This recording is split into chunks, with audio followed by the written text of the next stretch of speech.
Vote পুরো বাংলাদেশে যেমন আমাদের ধানের শীষই পাবে, এই ঢাকা 13 আসনেও আমরা পুরোপুরিভাবে বিশ্বাসী যে ধানের শীষই পাবে। কর্মীদের সকল ধরনের সহযোগিতা সারা আমি প্রথম থেকে পেয়েছি।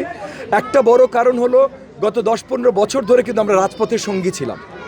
সো আমরা একসাথে অত্যাচার অত্যাচার সহ্য করেছি, ত্যাগ স্বীকার করেছি, রাজপথে একসাথে আন্দোলন করেছি। সো আমাদের ভেতরে কোনো ভেদাভেদ সেই হিসেবে কখনোই ছিল না। সেখান থেকে আমি তৃণমূলের প্রত্যেকটা নেতাকর্মীর কাছ থেকে ফুল সহযোগিতা পেয়েছি। আর তারপর ভাই ধানের শীষ মার্কা তাদের প্রাণের মার্কা। সো তারা আমাকে যেমন তাদের সঙ্গী, তাদের ভাই মনে করে কাজ করছে, একই সাথে তারা তাদের প্রাণের মার্কার জন্য কাজ করছে। সো ঢাকা 13 আসনে অ্যাটলিস্ট আমি শক্তভাবে পুরো আত্মবিশ্বাসের সাথে বলতে পারি কোনো ধরনের কোনো ভেদাভেদ নেই, সবাই মিলে আমরা কাজ করছি। আর অ্যাজ ফার অ্যাজ আমাদের ভোটিং পাবলিকের কথা বলছেন, আমাদের ভোটাররা তারা স্বতঃস্ফূর্তভাবে ধানের শীষ মার্কায় ভোট দিবেন, কারণ দেশব্যাপী জাতীয় পর্যায়ে জনাব তারেক রহমানের নেতৃত্বে আমরা যে সুবিধাগুলো নিয়ে আসতে যাচ্ছি দেশের জনগণের জন্য, এর আশেপাশে দিয়ে অন্য কেউ করবে না, করছে না।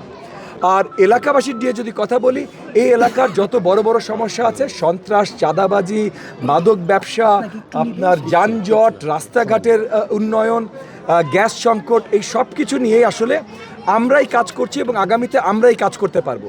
এটা নিয়ে জনগণের ভেতরে একটা আত্মবিশ্বাস আছে।